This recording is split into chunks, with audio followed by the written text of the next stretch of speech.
Earlier this month, I was asked to visit a group of squirrels to tell them about our food bank. Now, when I say squirrels, I'm not talking here of the furry animals who bury their food in the ground. No, that would have been quite an easy audience. No, these squirrels are the youngest brigade of the Scouts before they progressed to beavers and cubs. And these squirrels are just 4 years old. But how could I explain the concept of our food bank to such a young audience? I knew it wouldn't be the place to talk about the cost of living crisis, benefit changes, mental health provision, family breakup, social inclusion, and all those sorts of things. Yes, I would have to make my talk very simple indeed.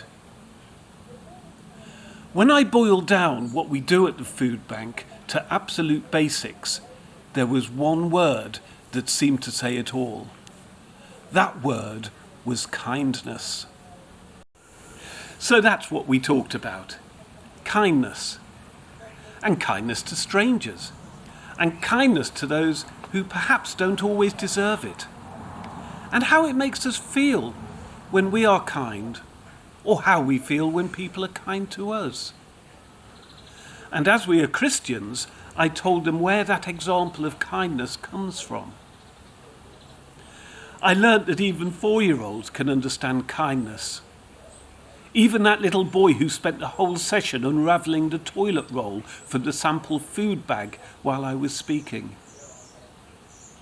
It seems, in fact, that children have less difficulty understanding about kindness than adults often seem to.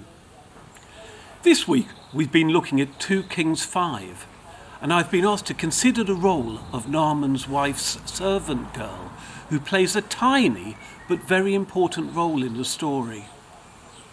We're not even told her name, but what we do know is that she has been trafficked.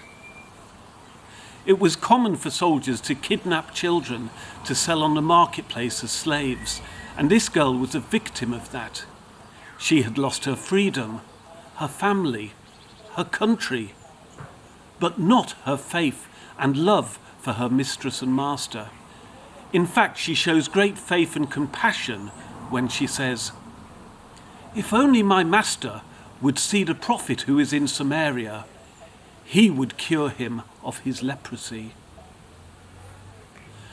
As the story unfolds, this faith was justified as Naaman was healed.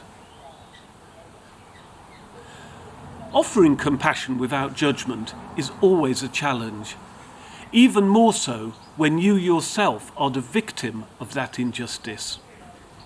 Yet this behaviour also typifies the example of Jesus, and in particular his wholly undeserved gift to us on the cross. So there it is. Love, grace, or just call it kindness. It's the simple message of our food bank. It's the awesome message of the cross. And the example of an almost insignificant servant girl who transformed the life of her master.